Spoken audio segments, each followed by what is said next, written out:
All right, what is up, everybody? I am so tired, but I'm here. It is Living Force night. We're going to talk about some vulnerabilities. We're going to talk about how Star Wars can make things a little better. And we're glad to see you all in the chat. It's already making my day better. But what will make my day the best is when West just lightly, softly just punches it.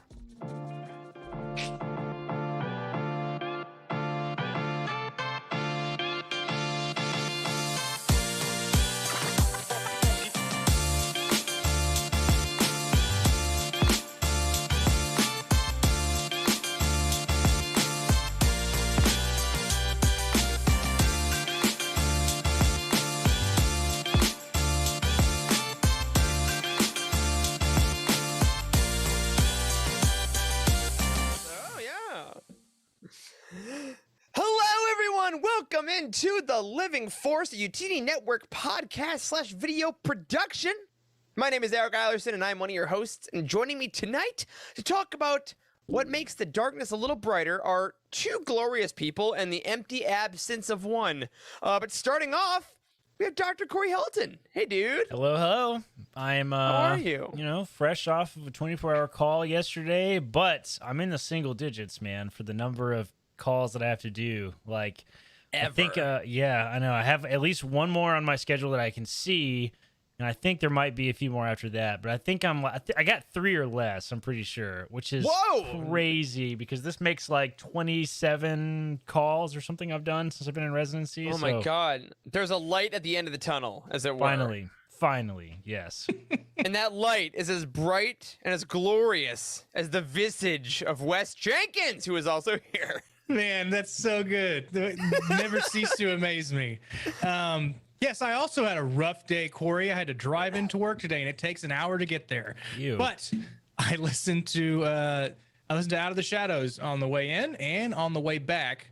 So I got some Star Wars in, so it wasn't as bad, but it was still. It's still an hour to drive to work. And like I can take the HOV, but why the fuck do I want to get in there close? Why do I want to get there sooner? You know, the hop. What is that? The HOV. You don't have those in Chicago. High occupancy vehicle lane, so you have to have two with or the more little people. diamonds on them. Yes, correct. Correct. Oh yeah, Okay, well I'm sorry that it takes you so long, but in a fun segue. It did allow you to listen to some of Out of the Shadows, which if you're listening to us tonight, a week from this evening will be our Out of the Shadows roundtable. As you notice, we're missing the very just bright blonde angel himself, Dr. Charles Hankel from tonight's show, but he will be back next week because he's got to run a roundtable. I believe we're doing a one-parter for this one. We'll see how that goes. It's been a while since we've done a one-part roundtable, but a week from tonight, which will be, oh no, I'm not looking at a calendar, September 5th. What? Is that right? It's the 6th. Dang it! Okay, September 6th. Next week, Out of the Shadows Roundtable. We will see you then. It'll be full spoilers, so we hope you enjoy. But before we get into tonight's show, a couple things I would love to go over. One, congratulations to our brother podcast, I guess, on the Utini Podcast Network, the Star Wars Archives. They had their first interview this week on our Patreon feed. They interviewed our very own Tom, who's an editor over at Del Rey, and it was great. Have you guys had to check that out yet? I have not. I've been anxious to listen to that. Everyone was talking about it today. It just went live recently, right? Like today or yesterday on or Sunday, something? I believe. Yeah. Just went live recently. Tom has been a lot of fun to have in our community. He's active on our Discord. He's really good at his job too, man. And like he keeps everybody up to date, and it's a lot of fun having him around. So I'm super stoked for Star Wars Archives to land an interview with him. That's really fun, and I love their show. Star Wars Archives is super, super fun. They just finished A New Hope sort of watch along, which if you're unfamiliar with this, if this is your first time ever hearing us talk about Star Wars Archives, is like the Trevor and Jose show on our team, right? So that was the first title, and then we decided it needed to be more Star Wars. That's right. So Jose's a little newer to Star Wars books and comics and stuff, and Trevor is like knows everything about it's incredible. Right. So the entire dynamic of their show is they come up with a sort of an odd topic. Jose does a bunch of research. We can ask a whole bunch of questions, and Trevor just literally shoots from the hip. And the stuff that he can just remember out of nowhere is so fun. And listening to them do a watch along with A New Hope was fascinating. It took them 3 hours to get through the movie. Because he just knows so much stuff. All the I think my favorite part of that was the Cantina aliens. Trevor knows so much about the Cantina aliens. It's miraculous hearing that. So yeah, check that out if you haven't seen that. Yeah, and also if you're interested in like the behind the scenes of how a lot of the Star Wars books get made, Tom has been involved with that since his first day on the job, which he says in the interview was the day A New Dawn came out. So he's literally been there since the Star Wars book canon kind of started. And if you want to know about the exclusive editions we've been getting, kind of how they work, there's a lot of talk about that. So highly recommend that in our Patreon feed. And of course, if you're not in our Patreon community, that's cool. We get it.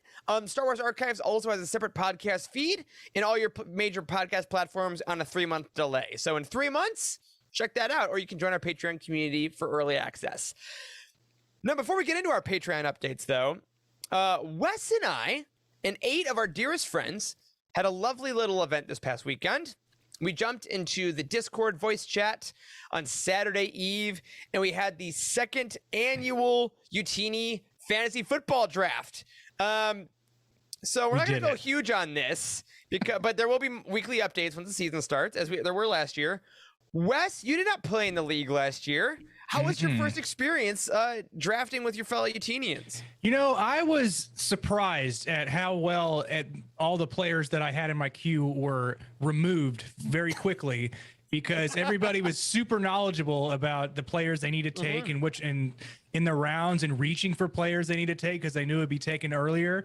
So yeah, I was pleasantly surprised. I don't know if to say pleasantly surprised, but it was fun. I had a great time. And now we have a bone to pick with one of our teammates. Yes, we do. Who's in the chat? Andrew Bell, the #1 overall pick guy himself.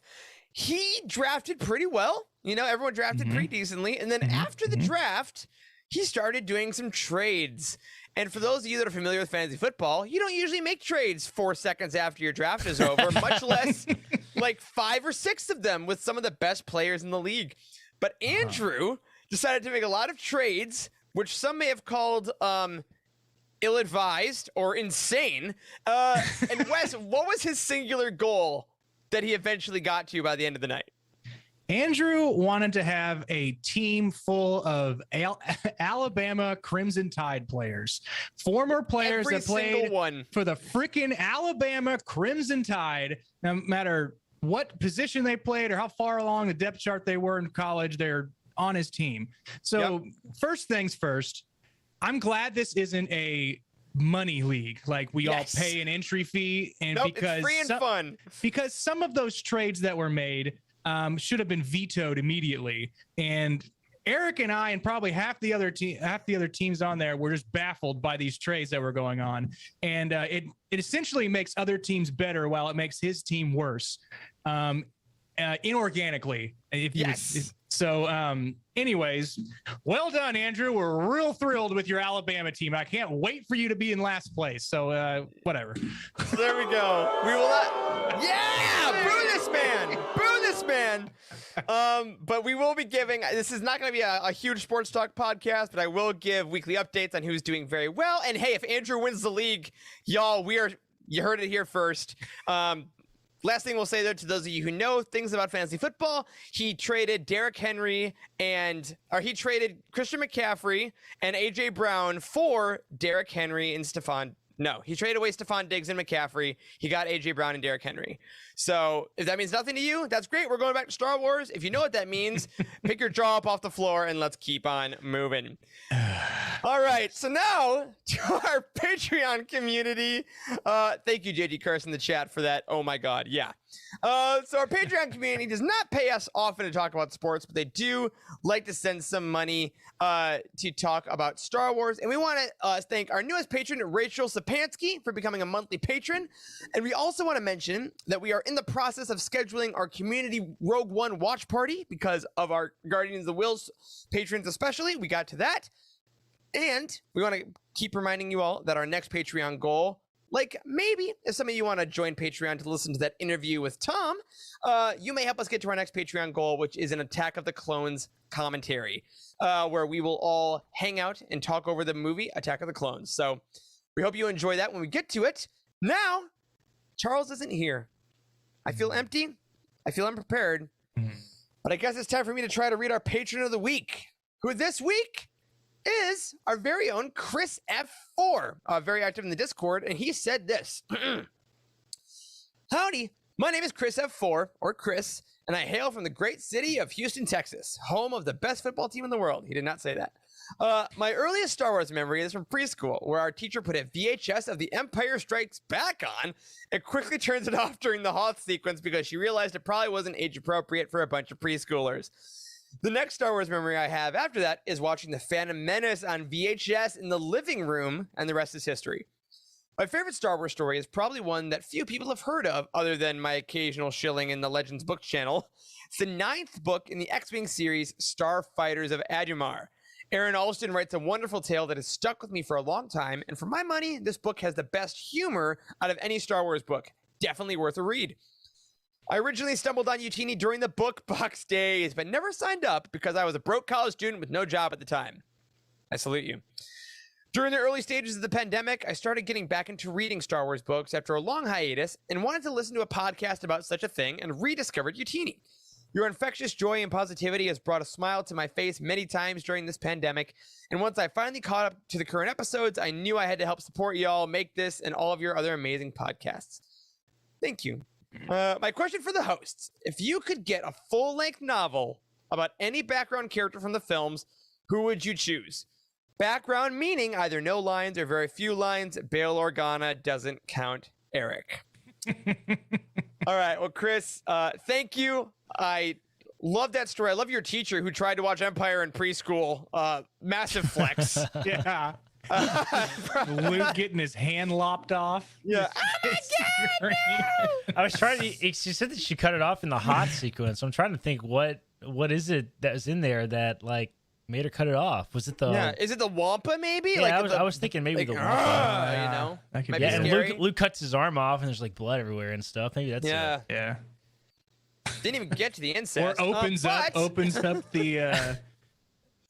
Oh yeah. I thought they smelled bad on the outside. Yeah. Yeah, you know I love that deleted scene, which I'm glad they deleted because it makes no sense whatsoever. Of like the whole like there was Wampas like loose in the Rebel base, and they had like put them in the thing and like there's like the biohazard like sticker over the door, like and warning. When they're running from the Empire, C-3PO runs up to the door and rips the sticker off, and then they just keep running. It's so stupid, but it's really funny. It's so stupid. Is that real? Yeah, it's real. And so he rips the sticker off, and then there's like so much about this that they deleted from the movie. And then like the Empire is like they open the door and like a big arm comes out and like grabs a guy and drags him in. It's just so stupid. You need to look it up. It's so silly. It's hilarious. It's hilarious. So other than that Wampa, guys, to Chris's question, if you get it's a full-length novel, not a short story, not an anthology, a full-length novel about any background character, or we'll say even starring any background character. Emma already has a great one in the chat, which is Babu Frick. Oh yeah, that's a great one. He's really great in Poe Dameron Freefall. Plug for that book. Yeah. Let's see. A full-length novel, because we've gotten a lot of these in like from a certain point of view type things. But what is like who deserves a book? I talked briefly about this in our questions episode, I think, and I've listened to that recently when I was working on the trailer the other day, and I've been thinking about it more, and I want a book about the previous Chancellor Valorum. Valorum. Yeah, I don't know why, but like every single time, like there are moments that when I watch the Star Wars films, I've probably watched them more than anybody else on the show. Just like they're like a regular routine of my weeks. Like literally, I watch them to go to sleep, and like if I'm just bored and I'm eating a meal, I'll put on a Star Wars film. Like I literally watch them basically 24/7. It's kind of ridiculous. And there are moments in every single film that like I still think a lot about. Like every single time I see them, I'm like, and I just harp on it, I guess, for some reason. And Valorum is one of those interesting characters to me that like, how did he get here? How can he be just kicked out of the most powerful position in the Republic just for such a simple vote because. And like, was it actually even a vote? Because like the Queen just says, "I call for a vote." She says, "Vote of no confidence," but then he sits down as if he's just immediately lost. Like, so like, is that it? Is that the vote? Like, I don't know. I'm just very curious about all of it. Like, what is that his? Always confused me. It was like, I don't want him to be president anymore, and they're like, damn. Oh, I know. That's it, huh? I know. That's it. Yeah. It's just like, so I don't know. I'm just very, very interested in his like rise to power and how he arrived at what he did. And like, I don't know. He's an interesting character. All right. Very solid. Very solid. Let's see chat. Oh man. I'll go to a couple chat ones because I want to cut you off if you had these ideas. I saw it. I saw what Charles wrote. Charles has Sebulba. Oh, yeah. Great. Alex Colster has General Veers. Shout out to Veers Watch. Over there, Broom Kid from Be Nasty, great. Cheryl says if Wes says that singing floating head dude again. I already forgot his name. Be incredible. Gavin is a great one. The stormtrooper that left the bloody handprint on Fim's stormtrooper helmet. That actually is in Before the Awakening, the Greg Rucka kind of short stories that was Journey to Force Awakens. It's like a middle grade novel, but they do go into a little bit of that. We got Zam Wessel. All right, Wes. Now, what do you think? I've said this before, but I'm just gonna say it before I say my real answer. Sci-Fi Dia story. Need a Sci-Fi Dia story. Yep. But what about if we? Well, correct me if I'm wrong here. Do we have a Bulio story of where the information came from how Palpatine came back and how he got it? That's it. That's what I want. Win the war. Instead of him just saying, win the war.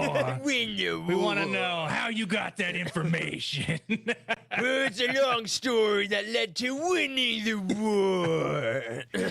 I bet he thought he was going to have his head a lot longer than before he gave that up. Yeah, probably. Isn't that Mark? Is that what you said? Did you say it was Mark Hamill? Did you just say that? Yeah, it's Mark Hamill. Yeah. Mark Hamill, yeah. Yeah. Great answers. I'm going to say I want the Master Codebreaker from Last Jedi. That's a good one. Like, what's his deal? He's amazing. And apparently he definitely slept with Maz Kanata a few times. So, like, I mean, he can. Wow. Like, he can. They both look at each other like, ooh. Yeah. Yeah. So I want to know about that. And also, like, this is kind of cheating because we got a lot in Clone Wars, but I'd always love more stuff about, like, Aura Singh. I think she's just fascinating. And if we're going Jedi, I guess it's a multi answer. Just based on films, background characters, Ayla Secura, I'd love an actual novel. I like her in Clone Wars, but I want like actual like pre-Clone Wars stuff would be dope. But great question, Chris. Thank you for that. Thank you for your beautiful story and your support. And thanks to everyone in our Patreon community. We hope you are enjoying the content we're putting out there. As a reminder, to get all of our extra stuff, like our extra shows, like Star Wars Archives and Cafes and everything on not a 3-month delay, or the Ghost Crew show, where Charlie and I are continuing to go through Rebels. We got a new episode coming out this Wednesday. Head over to utini.com/Patreon or patreon.com/utini. Click anything you want over there. I don't know how it works. Somehow Timothy tells us that someone signed up and then you get rewards. I don't know. We'll write text that someday. Thanks, y'all. Now it's time for the very unceremonious Star Wars Weekly Roundup. It's the Star Wars Weekly Roundup. All right, this week's Star Wars Weekly Roundup is not a lot. Not a lot of Star Wars news, everyone, because remember when there wasn't breaking Star Wars news every single week? This week there's not a lot. Actually, one thing I didn't put in this outline, I'm surprising you guys right now, I forgot about, was that last week we finally got another full trailer for the Lego Star Wars The Skywalker Saga video game. It has been, this thing was, I thought it was dead. I thought this thing was gone. We've not heard about it in like a year, but we finally got a new trailer for it. It's coming out in spring. I almost said February. No, it's spring, which can mean, I don't know, June, but like spring.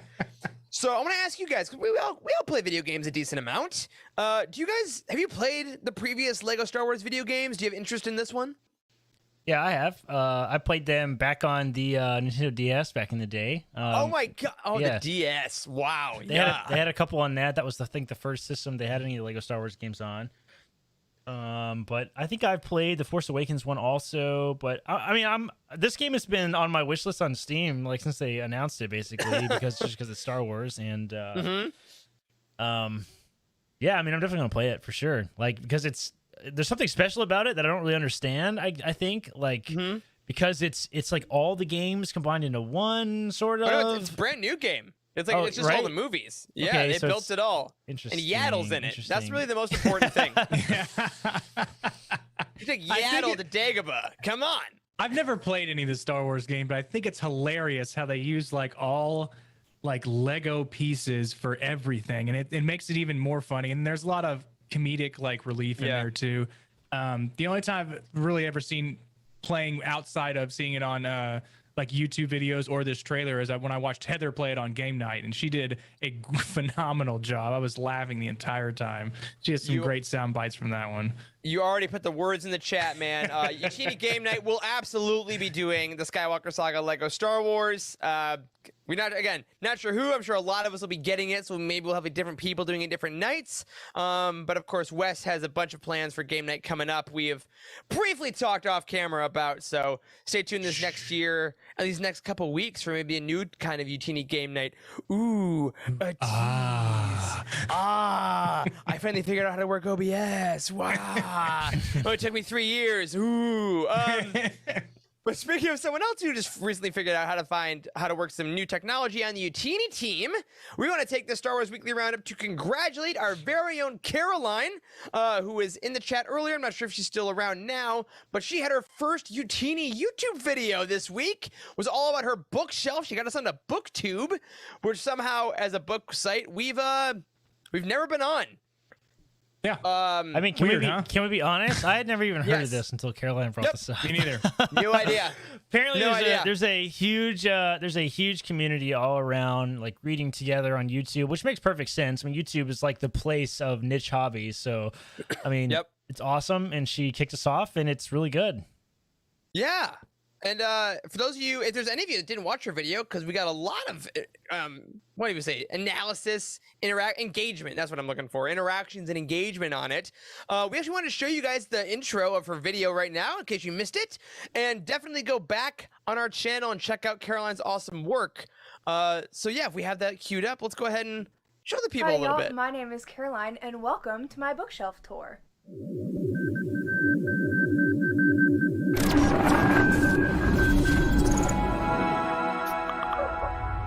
So I am the newest member here on the Utini video team, and I thought I would let y'all get to know me a little bit by taking a tour of my Star Wars section of my bookshelf. So just a quick history on my experience with reading Star Wars books. I actually didn't start until this past January with Light of the Jedi by Charles Soule. So my collection isn't terribly extensive, but I've definitely been working hard on it for the past several months, and it's gotten to a place that I feel pretty good about right now. As you can kind of see just from here, I have 2 shelves worth of Star Wars books. I know that there are a lot of people who have entire shelving units, entire rooms dedicated just to Star Wars books. Some of those people are even members of our Utini team, but I'm feeling pretty good about the start I have so far. Now, a quick note on how my books are organized. So, book organization is a huge passion of mine, and I truly can't even tell you how many times I've redone my bookshelf, even just redone my Star Wars shelves. But I'm a big fan of where they're at right now, so I thought I would let y'all take a look. I do currently have the 2 shelves separated between Legends and Canon. Awesome. So that's a little bit of preview of what's new, a preview, a sneak peek of what's new on the Utini YouTube channel. Like, we're always trying to expand, and Caroline came on a little while back, and I can't wait to have her do a little more on the channel. So welcome. We hope you all enjoyed that. And now, weirdly, crazy stuff happens in shows, and Corey, you have a little announcement for the folks at home. Yes, guys. Unfortunately, I've had emergency come up literally just in the last 15 minutes. I'm going to have to ditch out. Was not part of the plan, but I'm going to ditch out for a little bit. I might make it back before the show is over. We will see. But Eric and Wes, I leave things in capable hands. You know, everything's going to run from my computer still, so hopefully nothing breaks. So good luck, guys.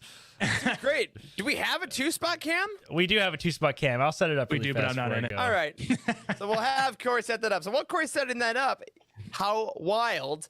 We wanted to also remind all of you that, hold on, it's okay. I hear you all crying. I hear you all wailing for Corey to come back. Relax. There will not be a medical professional on this show for the first time in 3 years.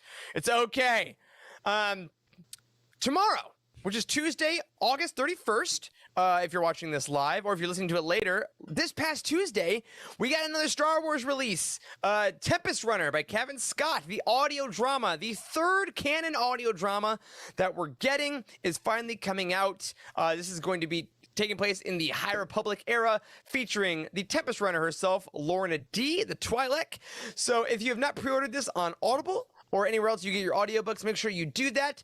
And like all other Youtini releases, on release day, we will have a written review written by myself, and there will be a YouTube video review done by our very own Nathan that will be going up to tell you our scores, tell you our thoughts about it, if you so much, if you care, I guess, about doing it. Our reviews are basically spoiler-free. We don't go into like deep plot details. We don't go into basically anything you didn't know before going into it, you know what I mean? So you can feel free to watch those, engage with those without worrying about anything like spoiling the whole thing before you get it. So we hope you enjoy those tomorrow. And of course, if you want to look for some other books, because we're in that period right now, y'all. We got a lot coming out. Tempest Runner tomorrow. And of course, if you go to the Youtini release schedule on September 7th, we have Life Day Treasury, which I can show. This came in today. Very excited for this. This is the next short story collection by Kevin Scott and George Mann. And also on September 7th, we have the Edge of Balance manga, which is from the High Republic, the first ever manga in canon. And also on September 7th, oh my goodness, Wave 2 of the Legends Essentials collection, the Essential Legends collection, sorry, comes out, which includes Dark Force Rising by Timothy Zahn. It includes Darth Bane, The Rule of Two by Drew Karpyshyn, and it includes Rogue Squadron, the first book in the Rogue Squadron series by Michael Stackpole. That's right, all in the new trade paperback size, all with the new covers, and there will be a new unabridged audiobook of Rogue Squadron coming out that day as well. So essentially, if you want to get these, I've also heard that Wave 1, if you didn't pre-order, were kind of hard to get. So be sure to head out to Youtini release schedule, get your pre-orders in for everything coming out literally next week, and then brace yourself for October and November because we had a lot of stuff coming out. All right, now we're gonna duo this. We're doing Call of Duty Warzone duos right now. Don't tempt me. We're my duo partner, Wes. Here we go, buddy. We're going to dive into some book reviews, and I put a bunch on this time. Do you want to start us off with Rob's? I will start us off with Rob's. Do it, man. All right. So Rob Neese, he read or listened to, or we don't know, Dooku Jedi Absorbed Lost in some way by Kevin Scott. It is an audio drama form, and it also is it's also in print form, and it's just like the audio drama, word for word. He gave it 4 stars. I was looking forward to this, and with good cause.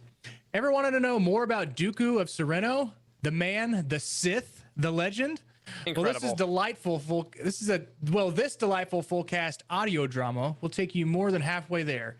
It could easily be subtitled "One Man's Long Journey into Becoming a Completely Disillusioned Knight," as the story using the framing device of a mission assigned to cynical ex-Padawan assassin Asajj Ventress to delve deep into the Separatist leader's formative years and initially stellar career working as a proud member of the Jedi Order. Pride goeth ever before the fall, though in a series of eye-opening and traumatic incidents involving both the Order and his aristocratic biological family, who it turns out abandoned him to the Jedi as a freak, as opposed to the usual custom of the Jedi locating the infant Force user and approaching the family. Open the door to him embracing certain aspects of the dark side even long before he makes the acquaintance of a certain galactic senator from Naboo. Who could that be? It's Palpatine! And that is my main quibble. I wish how ex-Jedi Master Dooku became Darth Tyrannus, acolyte to Darth Sidious, was revealed here, but alas, this chapter of Dooku's story will be told elsewhere. The backstory here ends with his not entirely acrimonious departure from the Jedi Order to take up the reins of leadership on his native Sereno, while the present-day stuff features Dooku in his completely corrupted and ruthless form as seen, all too briefly, on film and in the Clone Wars animated series. Nonetheless, I completely recommend this to Star Wars audiobook fans. The voice work and production values are top-notch, very top-notch, as always, and it was a delight to take a lore-laden trip throughout a sketchily documented life and time period while the Jedi were still at their perceived height and the Republic still seemed impregnable to threats, internal or otherwise. That is a fantastic review, Rob. My goodness. This was the first audio drama, one of the first audio dramas that dropped.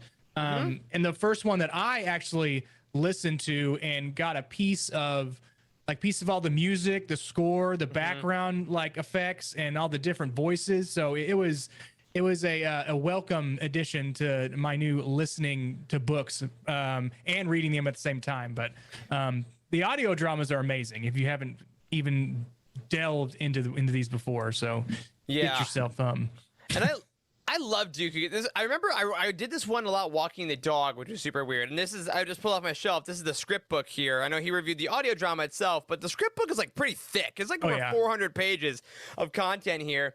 And I really loved this one because, it really delved into a little bit of dark side, but we really got like Harry Potter Star Wars is what I always called it. Because it was like the young Jedi, the young Padawan, what they're doing in their day-to-day that we never quite got. So highly recommended, especially now with Tempest Runner dropping. We get another Cavan audio drama. See where it all started. And this is before Cavan was like writing full-length novels for Star Wars, and before he was writing the High Republic. Like all of this was kind of, I think, weirdly maybe an audition for Cavan to get where he is now. So great review, incredible stuff. And our next one comes from the trusty Lando himself, who reviewed Dark Force Rising by Timothy Zahn. Gave it 4 stars, calling it sequel to a masterpiece. Dark Force Rising is a second Thrawn trilogy installment, and one that captures the same essence of its predecessor. While Heir to the Empire feels like an exciting, momentous occasion, it's hard for this one to reach the same zenith. Our favorite heroes are split up and each has their own goal, though there is no one particular standout storyline until the climactic battle brings a lot of them back within arm's reach of each other. The book maintains a high level of engagement, though when I read Heir, I had a whole weekend to relax and just enjoy reading. This one took a lot longer, not on the fault of the book, but the lack of available time on my part. It's a great sequel, but my reading experience with it brings the score down a bit to a 4 out of 5. That's for all my X-Play fans out there. Yeah, so I really like this review for a couple reasons. I mean, one, it's a great book. It's classic Thrawn.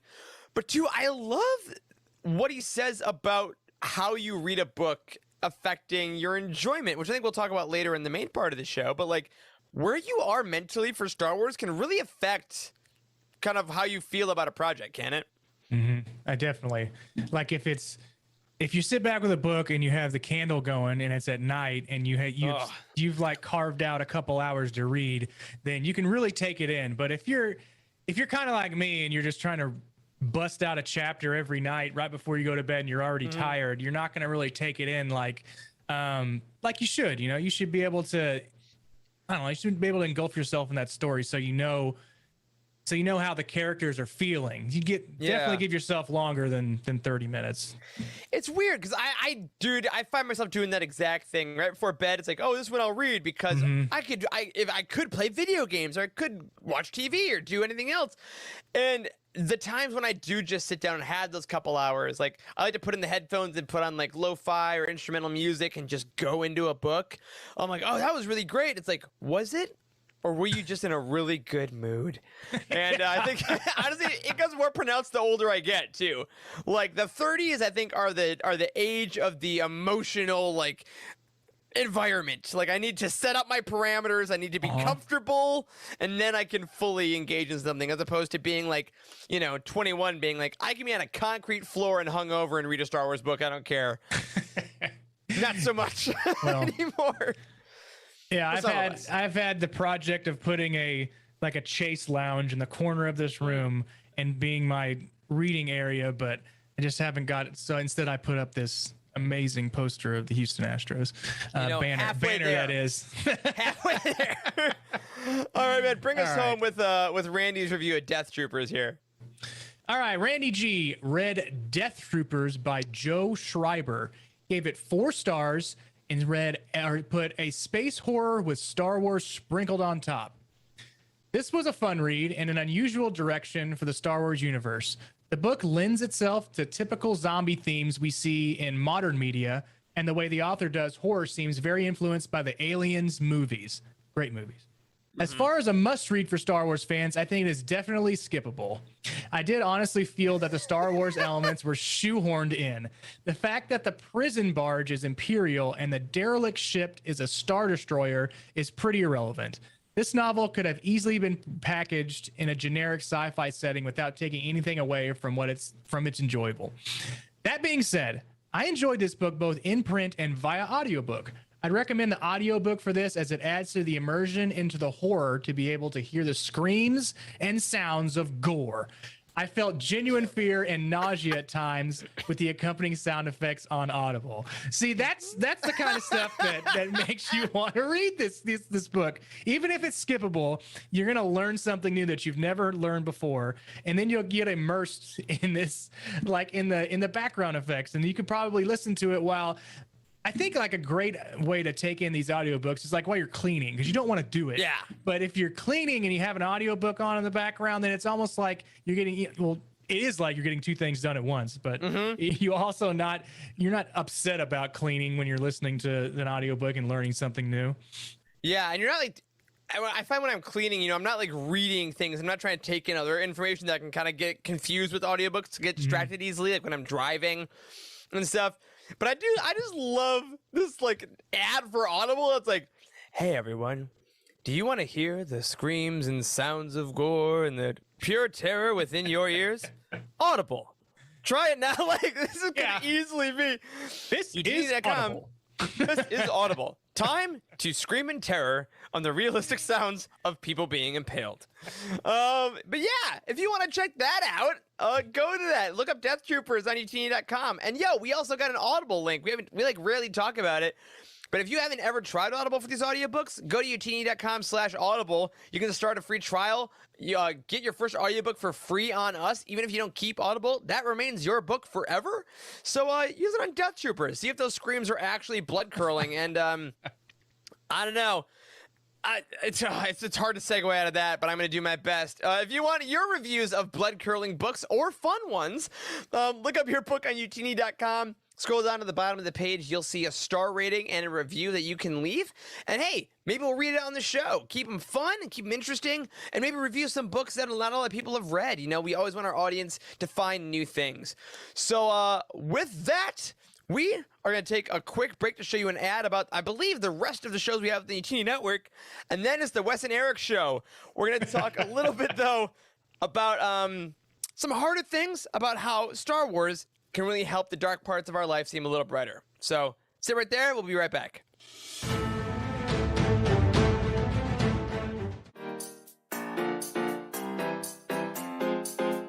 Darth Vader lightsaber lamp, and I just like... I just knocked over everything in my office so I could get this into the camera shot. I knocked one of the posters off the wall.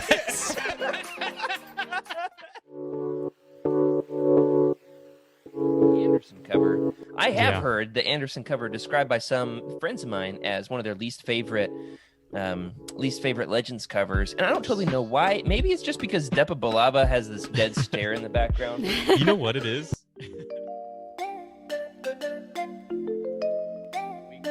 Emma, what is your art of the week this week? Yeah, so I don't have anything as dark and depressing as that corpse, but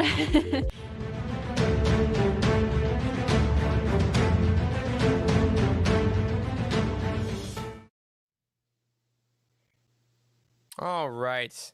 Look at that. I love it. For audio listeners, just a nice little clipping of the insanity that happens in the Living Force. Legends look back on the Cosmic Force on a weekly basis. We hope you're all loving these shows. So, on that segue for something very fun, Wes, Yes, Eric. Yeah, let's just vibe for the next 30, 45 minutes. So I'm telling you, Andrew traded Christian McCaffrey. No,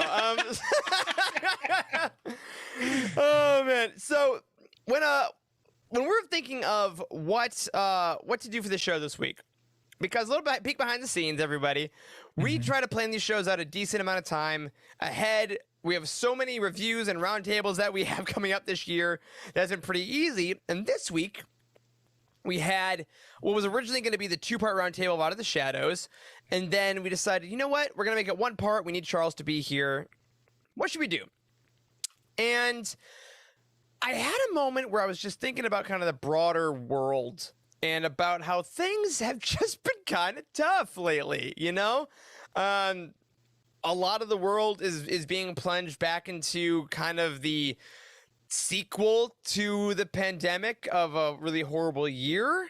There's a lot of international hardships going on, especially with the U.S. and people that live here dealing with a lot of stuff. Works are bringing people back to work. You know, people are dealing with career shifts. Like kids are going back to school. Like, and in our Utini Slack, we have a channel that's very specific. We're trying not to talk about Slack as much anymore, but this is very prevalent.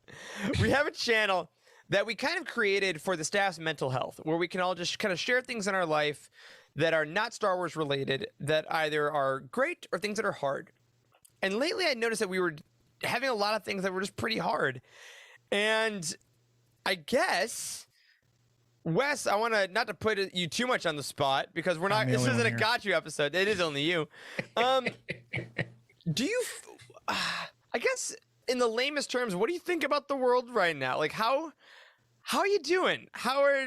Do you feel like the Utini community, the Star Wars community is like shifting with the world? Do you think more people are finding it to like find an oasis? Like, how are we doing as a whole, I guess? Well, I mean, the hardest thing that's hit me in the past couple of weeks is the removal of the troops from Afghanistan and the stuff that's being left, or the Afghan people that are being left behind when we're evacuating all the U.S. troops. So that kind of hit me the hardest. I have a brother-in-law that's in the military right now. He's overseas.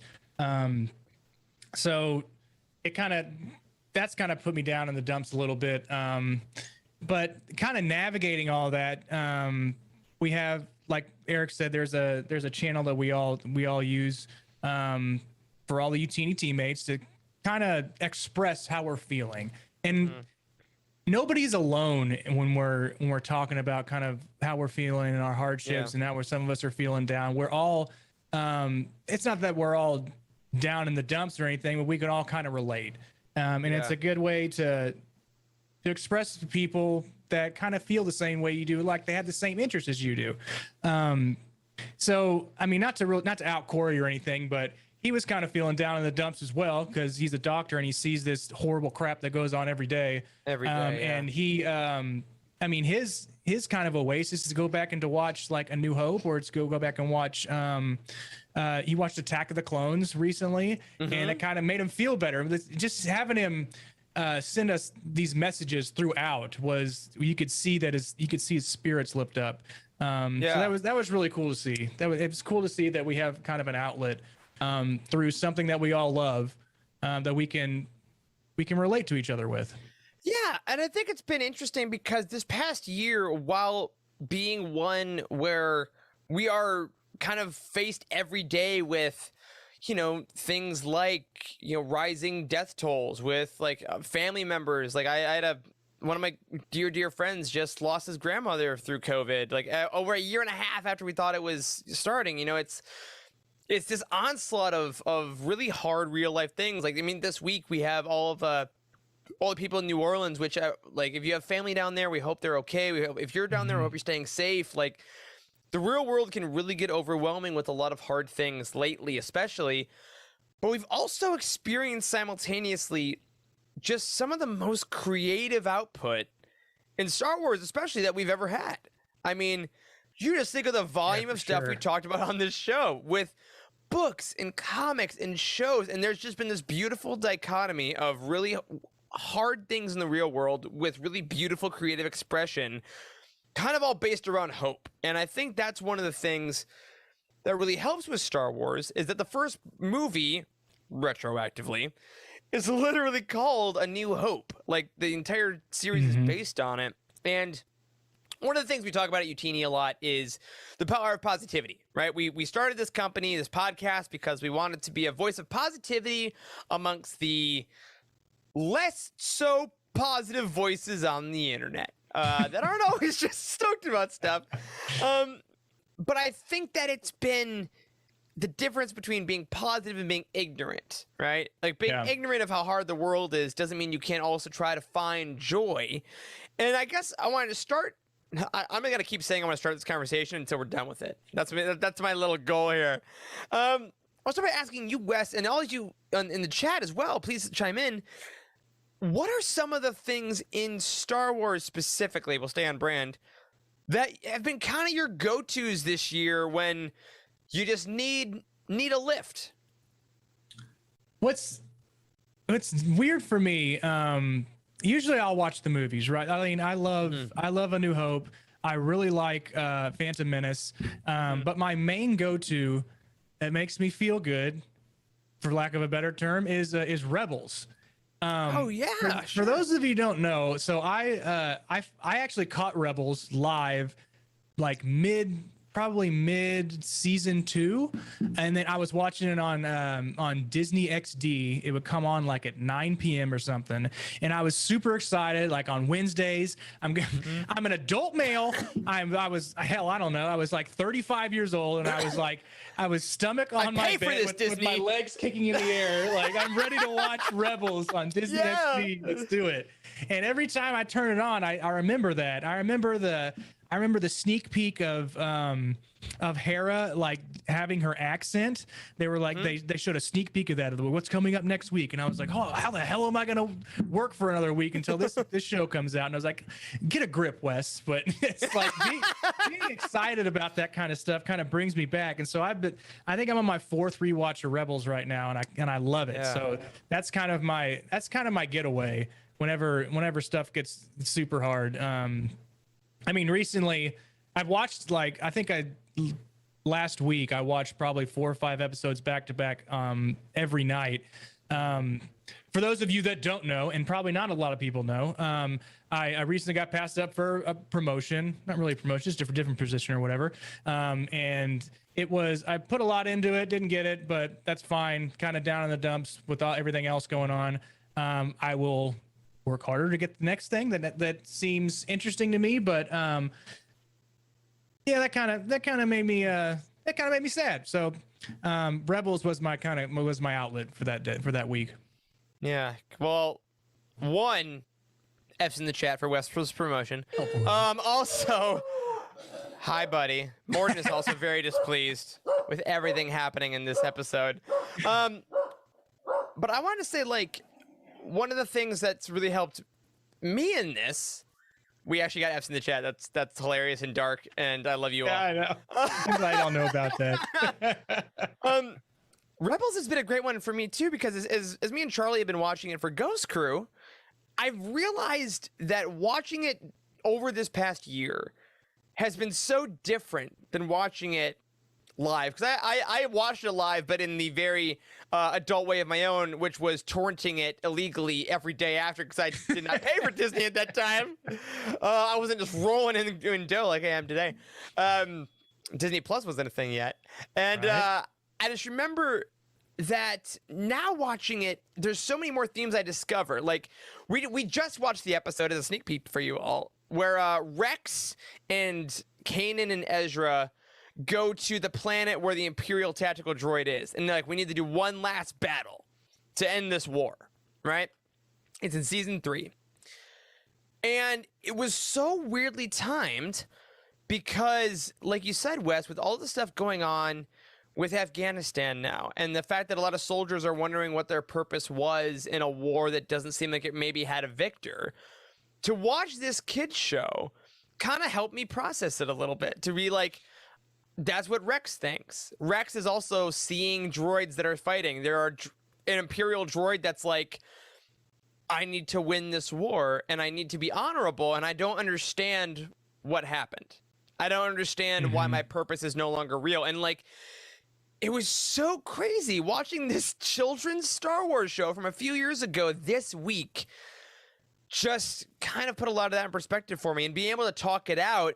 And it was also a huge part of it, because I think that's something that you and I and everyone on the team agrees on, is that having both the Slack and honestly the Discord to be able to just talk about things, whether it is like life stuff in Cantina, whether it is the fantasy draft on the sports channel, or whether it is every new book, having a guaranteed community at a time when a lot of us are isolating has been such a key thing, you know? And I think that I was talking to my parents about this, who I love very much. They're fine. They're doing great. But they're patrons of Utini, and I don't know if they remember that. Very glad to hear that. Very glad to hear that. But you know, they recently went on vacation, and they're like, oh, we finally got out. We saw some people. And I've realized that this community has really helped me not feel that isolation that I missed from like going on vacation or going to see people over the last year. And as we look to, at least in Chicago, kind of go back to a little more of a shutdown than we were, I can still go in Discord and I can still talk about my favorite things with my favorite people. It doesn't matter what it is. Like, it's such a nice relief to get that little bit, especially when it comes to the books, you know? Which is the next thing I actually want to ask you about, because I have a little passage here. I did a little homework for the show. And I had the book next to me. So for those of you on audio, I had the book Master and Apprentice by Claudia Gray. This is the book famously that launched the Living Force podcast. It was the reason really why we decided to start doing it. And there's a quote on the back that, if you've never read it, is one of my favorite Star Wars passages, because lately it's been really hard for me personally with all the willful pain in the world, with people that are okay with hurting other people. It's hard to kind of keep the chin up, right? It's hard to choose the high road. It's hard to choose the light when it just is like, why am I trying so hard if other people aren't going to do the same? Why do I do that? Why do I put my effort in? And it's this quote from Qui-Gon Jinn. And Qui-Gon says this. He says, "It matters. It matters which side we choose. Even if there will never be more light than darkness, even if there can be no more joy in the galaxy than there is pain, for every action we undertake, for every word we speak, for every life we touch, it matters. I don't turn toward the light because it means someday I'll win some sort of cosmic game. I turn toward it because it is the light." And like, I think we've read that quote, like, especially when we read the book, we must have read that quote like 30 times within like 30 episodes, because it's so good. I mean, you turn to it because it is the light, and the light can be anything for anybody, right? It can be exactly much like what we're talking about. The light is our Star Wars that takes us away from hard times, the struggles and stuff that kind of get us down, or not necessarily will get us down, but the things that are tough, things that are difficult in our lives. So this is kind of the outlet, like I've said many a times through this banter that I've had earlier, that helps us kind of cope with what the struggles that we go through every day, like traffic. Yeah. Like the hour. Y'all remember the hour that Wes had to go back and forth from work? Sometimes it's like an hour and 15 minutes, dude. And don't get me started on people who get in fender benders, because that makes it even worse. Gotta watch. Ooh, what was that? But like, there's are there any other? So I brought up Master Apprentice, right? We got, and there's a couple other books I have thought of. Are there other ones that like kind of jump to your mind? That ones that were like maybe other people maybe haven't chalked out, that you're like, man, when I read this, it just lifted me. It just made me feel great for a bit, whether you needed it or not. one that's I don't think a lot of people have picked up is what is it? Guardians of the Whills. I picked up Guardians of the Whills, and that book was, even though it was, I mean, it's kind of it's not a real important story that you know it before Rogue One, but it's a good story nonetheless. It definitely tells you how.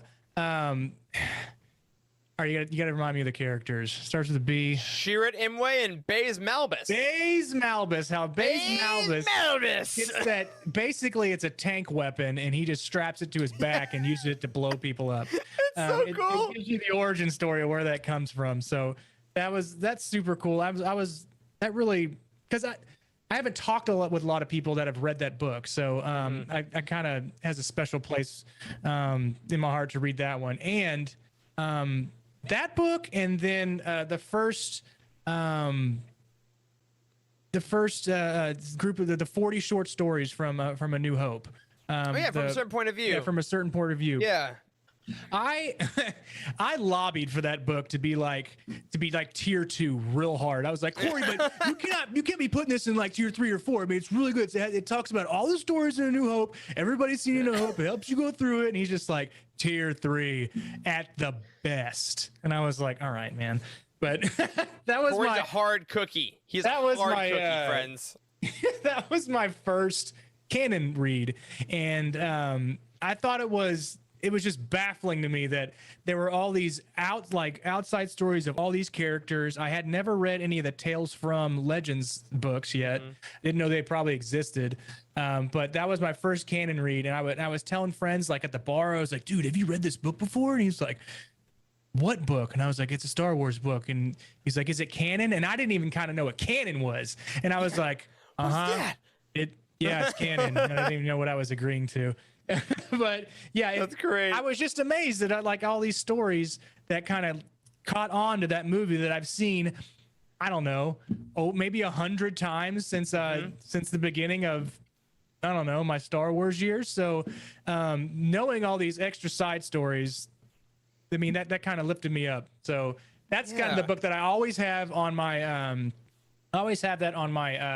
on my nightstand. It's always there, collecting dust, but it's still there. It's like a memento of sorts.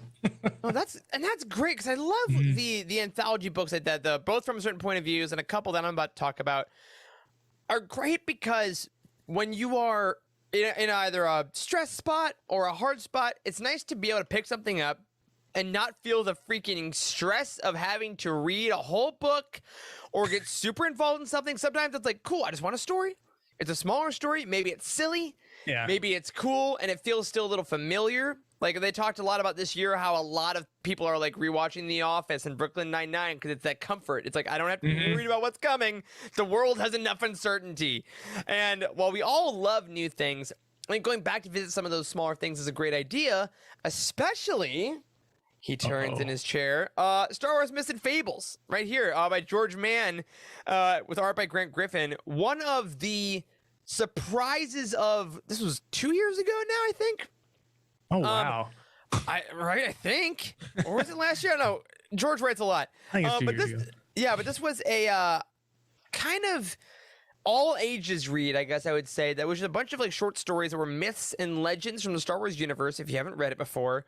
And it's just a collection of really phenomenal little stories. And I remember reading this for the first time. I was in my parents' house, and I had gotten my review copy. I was very excited. And I sat down there. I read the introduction, because this book has an introduction, and not a lot of books do anymore. And there's just this incredibly emotional intro that talks a lot about the power of stories. And I just want to read the last two paragraphs of this for you all, because, again, there's another collection like this coming out next Tuesday, the Life Day Treasury. And this is the vibe of it. Maybe it's something you're needing right now as well. And he says this: for all across the teeming galaxy, every one of us is living our own story, treading our own individual path. Sometimes we will stumble, and sometimes we will stride.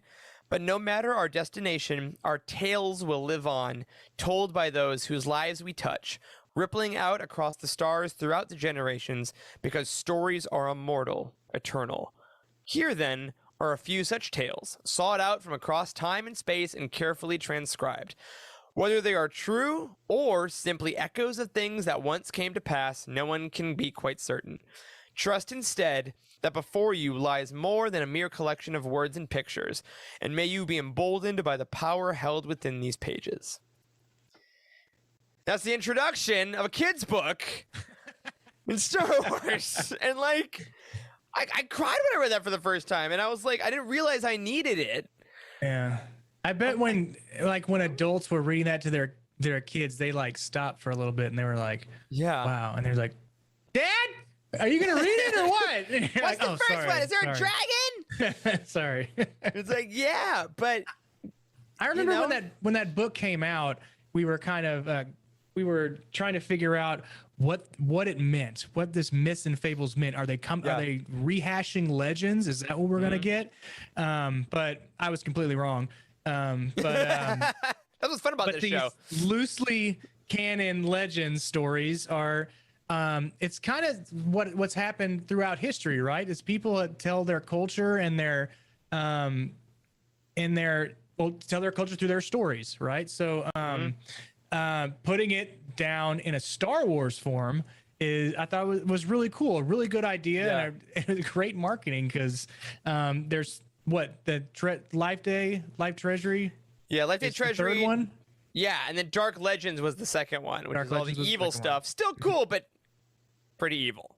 Pretty evil. Did this version come out with a size that matches Dark Legends and Life Day Treasury? No. So here's the annoying thing about this trilogy. We'll be real about this. So Myths and Fables and Life Day Treasury are the same size, mainly because these books have also had Galaxy's Edge exclusives, which I have right here, which is bigger. They've had the Target exclusives, a lot of stuff. But Dark Legends is like this big. It's like the size of Race to Crash Point Tower length.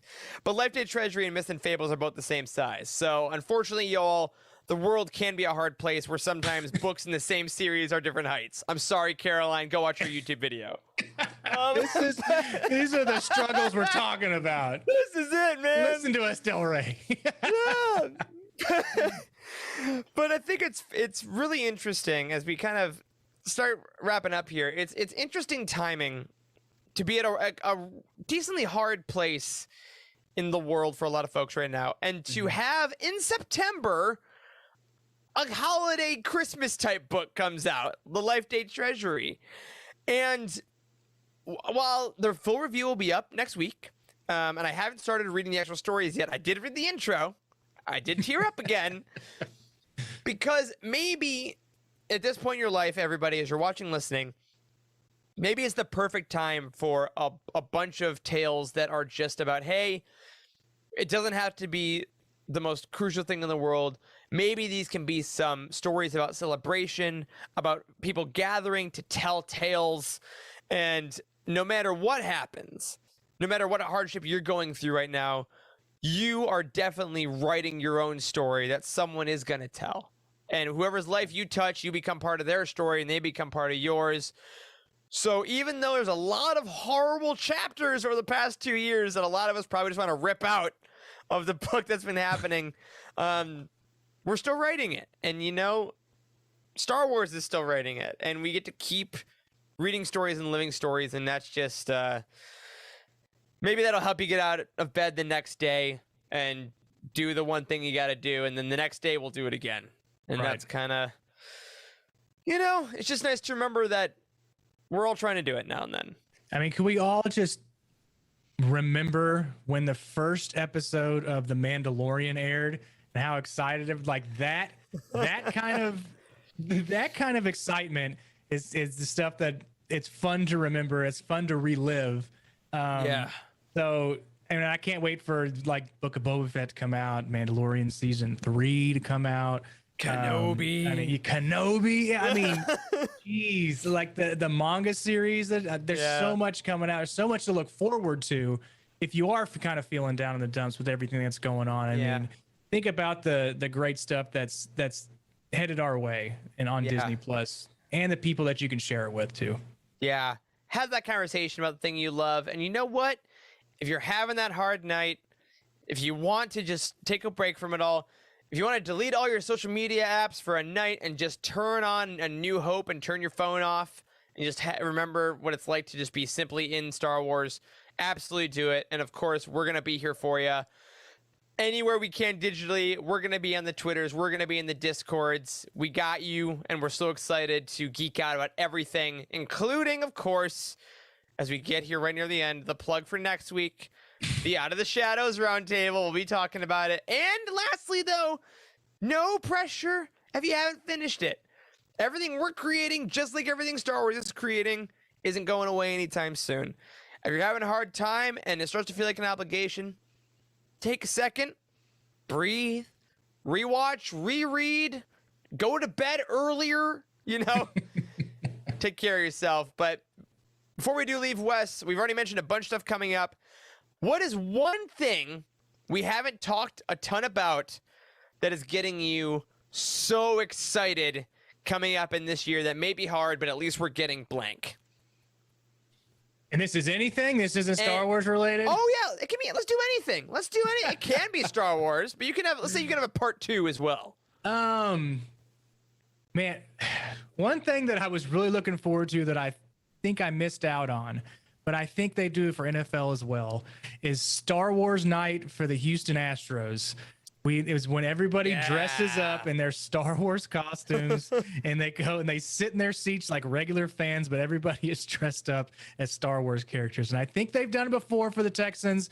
And I think they may need to do it again to get people in their seats. Maybe.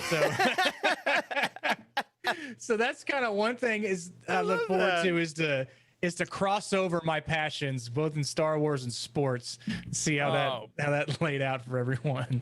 Absolutely. Oh man, on that, I'm so excited that despite the protestations of other people on this show and maybe in the community, I'm very excited for the Utini Fantasy League. This is my first year doing 4 fantasy football leagues because I guess I needed to work out some stuff mentally. So I'm excited for that. And I'm also excited after listening to Tom's interview today with Trevor and Jose. I'm really excited for Star Wars Visions Ronin. I can't wait for something as different as that to be thrust upon the Star Wars community. I can't wait to broaden my own horizons with different styles of writing. And I can't wait to be by y'all's side as we do it. It's the best part of every week. The Discord is the best part of every day. And I hope y'all are having a blast. And hey, if you live in a town that has a Major League Baseball team and they're doing Star Wars night, go there, take some pictures, and put it in the sports channel. I want to see what's going on. Be safe. Do all the good things, but I want to see it. All right. I think we did it. Yeah. I think we're feeling all right. Y'all in the chat, I hope that you feel uplifted. And if you're listening at home, I hope that you're having a better day than you did yesterday, but not as good as your day will be tomorrow. And on that, my friends, is going to do it for this week's episode of The Living Force. If you support us on Patreon, we thank you so much for that. Head over to Patreon, listen to that interview that Jose and Trevor just did with Tom, and of course, continue to enjoy all the great offerings over there.